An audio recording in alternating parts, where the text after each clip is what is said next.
Was in her room in the palace dressing up when her hair got tangled with the bead and broke the rope that binds the beads together. Immediately the bead broke and fell off her neck. Ivie transformed back to Omoye.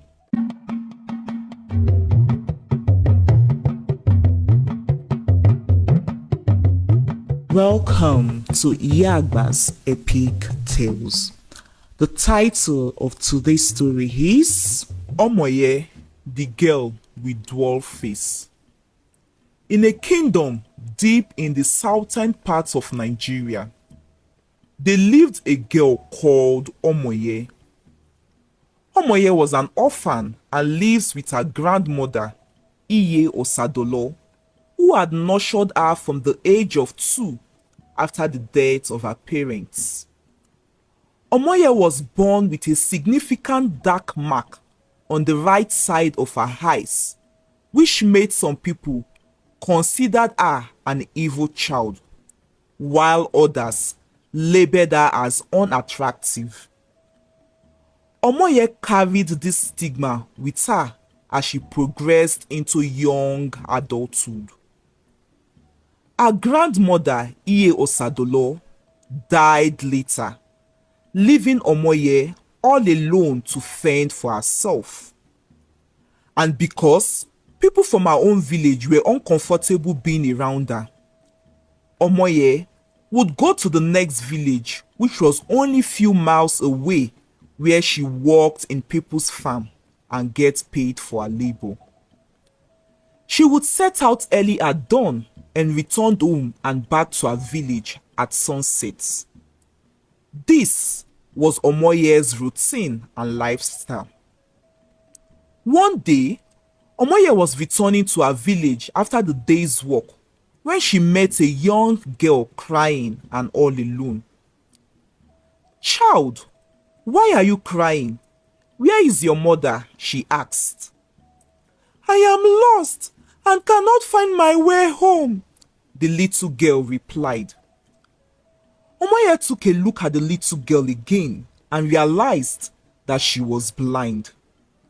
The little girl had wandered off all by herself after staying at home all day and was missing her mother. Omoye was very tired. All she wanted was to return home, have her supper and rest for the day. But she could not bear leaving a blind little girl all alone by the bush paths. She carried the girl and went back into the main village and began asking people if they could identify the little girl and tell where she lived.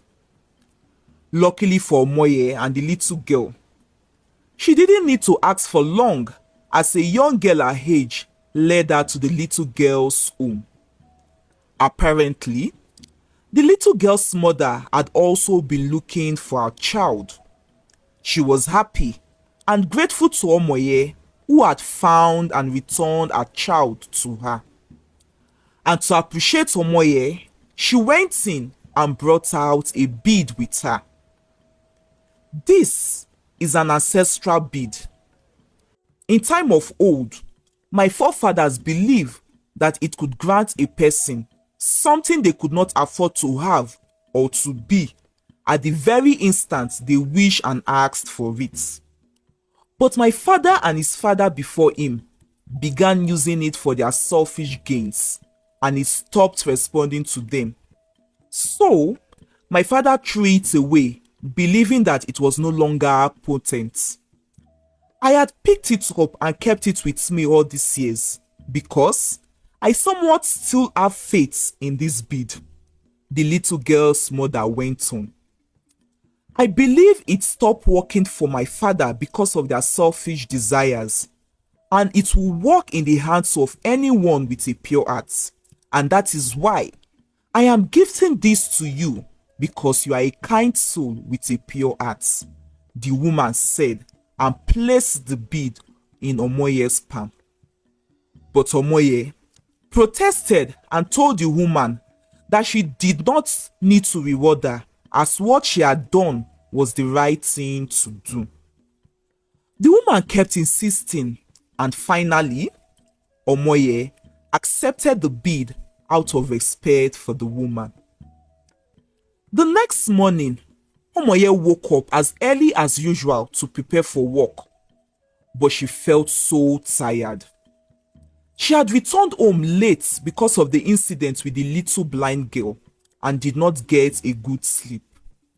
She wished she would not go to work that day, but decided that she had to when she remembered that she needed the money to pay the person who had fixed her leaking roofs days ago.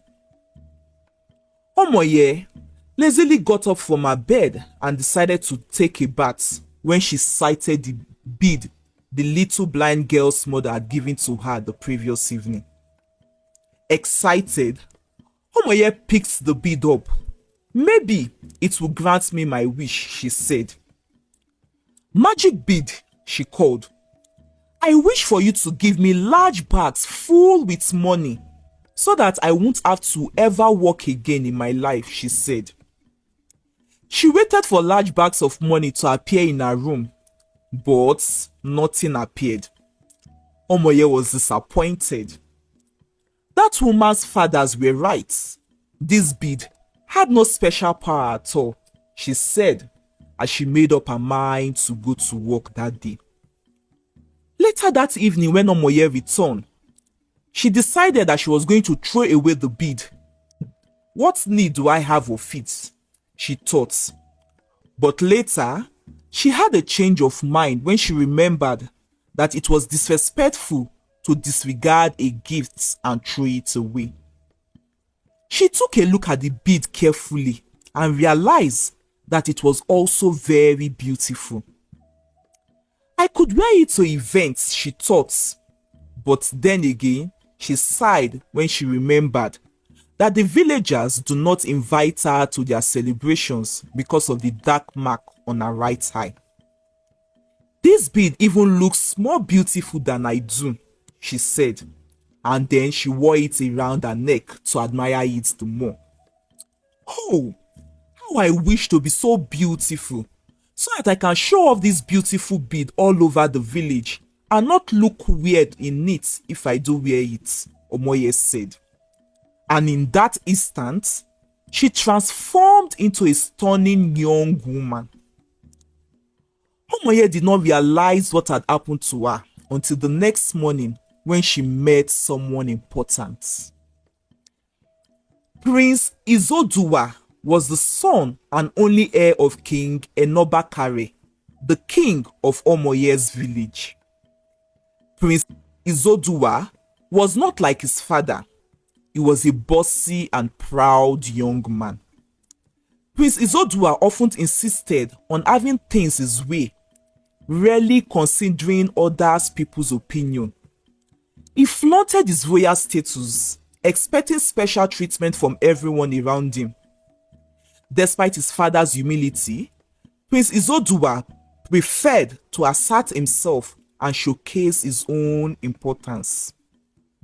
He was also due for marriage, but he had not taken a wife and was not ready to, as he claimed that he had not met any woman beautiful and worthy enough to be his wife. Several young women had been brought and presented to him. Commoners, princesses from other villages, daughters of influential and wealthy chiefs, but Prince Izodua had rejected every one of them.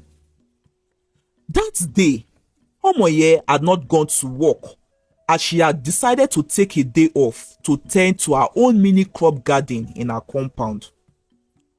When she was done, she decided to go fetch some firewood in the bush for herself that would last her for the coming weeks. She had wanted to run into the bush when she saw Prince Izodua with his personal guard from afar off, but it was too late for her as the prince had already seen her first and walked up to her. "I am a lucky man, for I have beheld the most beautiful woman on earth," Prince Izodua said to himself while he walked fast to catch up with Omoye. "Good day, fairest of all maidens. You are extremely beautiful, and deserve to be with only a noble man like me, Prince Izodua said. Omoye was dumbfounded. How come this prince spoke to her and referred to her as the fairest of all maidens? She was shocked and afraid at the same time, so she ran away.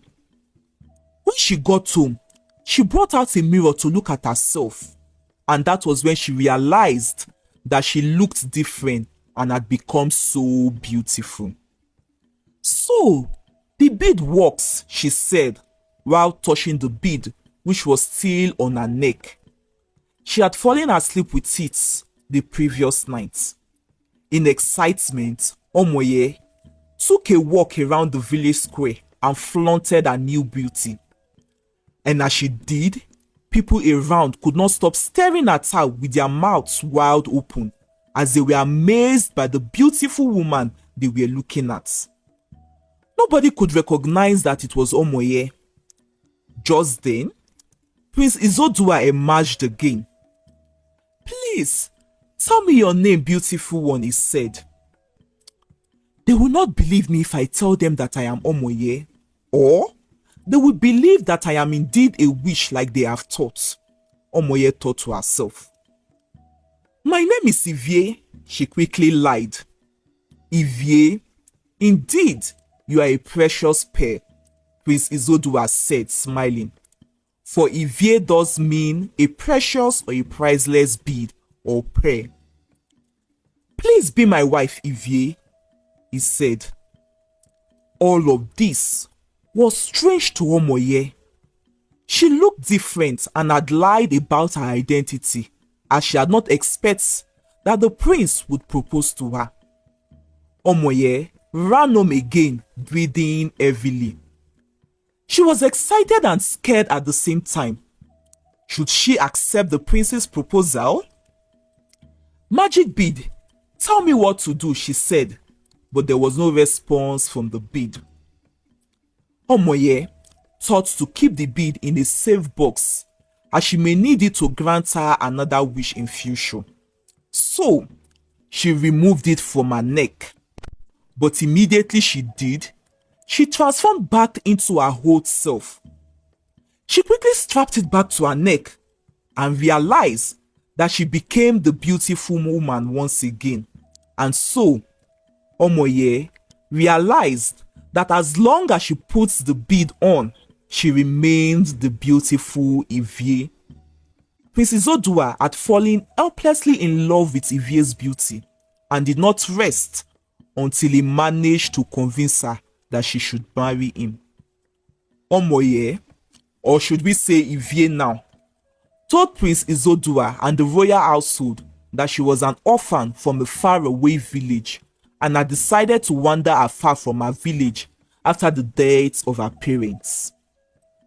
King Enobakare was not convinced and said that she should be investigated, but the prince was already in love with her and convinced his father that all that did not matter and begged that they allow him marry Ivie. And because it had took him a long time to make his choice about whom to marry, the king obliged. As their custom demanded, Ivie was required to spend 90 days in the king's palace before the real marriage rites and ceremony between her and the prince would be performed. Everyone in the palace noticed that Ivie was only not just beautiful, but was also very humble. She was respectful, kind, and always offered to help everyone around. "I would not lay my fingers on anything if I am half as beautiful as she is and was going to marry the prince," one palace maid said to another. Ivie spoke softly and nicely to everyone. Every evening, she would gather the children of the palace staff and tell them stories about good morals. Those whose children were strong-headed began to notice that their children started behaving right since Ivie began teaching and speaking to them. This made everyone loved Ivie. She was also able to influence Prince Izodua as he did everything she asked him to do because he was so much helplessly in love with her.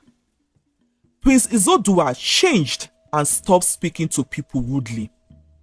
This made King Enobakare liked Ivie the more, as she had been able to influence his son positively. Osayi was the daughter of one of the high chiefs of the royal cabinet. King Enobakare had insisted that his son would marry that year and had chosen Osayi for him until he met Ivie. So, the marriage arrangement between Prince Izodua and Osayi was cancelled, and so Osayi and her father hated Ivie. As a matter of fact, they were the only people who do not like Ivie, so they sought for ways to implicate her and discredit her before the king.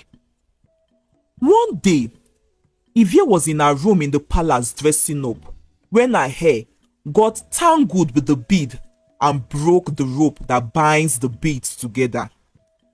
Immediately the bead broke and fell off her neck. Ivie transformed back to Omoye.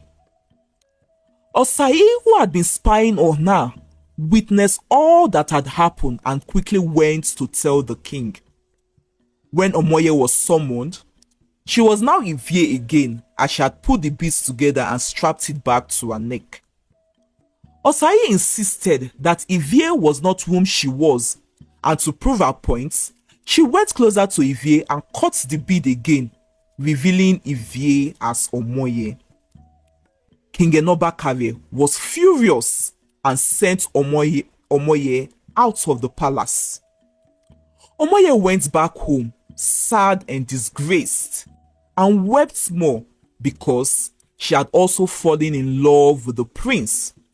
But she wouldn't be able to have him again, as they now know who she really was. Prince Izodua was heartbroken. He had loved Ivie and now misses her so badly. As his day went by, everyone in the palace began to miss Ivie also. The children of the palace staff missed her more and cried for Ivie to return back to them. Why did she have to deceive us and lie about her identity? Prince Izodua asked himself all the time. And one day, he got the answer to his question. An inner voice within him spoke.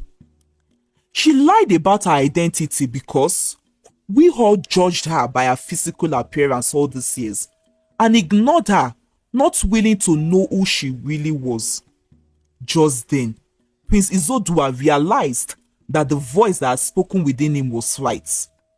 Every one of them in the village had neglected the poor orphan because of the dark mark on her eyes and refused to see that she was a lovely soul whom fate was unfair to. Prince Izodua spoke to his father about it, and truly, even the king had been thinking the same thing. Omoye was called back to the palace, and Prince Izodua confessed that though he was obsessed with how she looked in the beginning, he had fallen in love with her soul and who she truly was within, and was grateful to her for how she had transformed him. He proposed to her again in the presence of the whole village gathered at the palace and pleaded that she accepts to marry him. Omoye accepted Prince Izodua's proposal, and few weeks later, they got married. The whole village came to realize that true beauty is beyond the physical appearance, as they regretted how they had treated Omoye in the past and passed this wisdom from generations to generations. The end. I hope you enjoyed this story. Did you learn anything from this story? I would like to know. Please share in the comment section below. Thank you for watching. See you in our next video. Bye.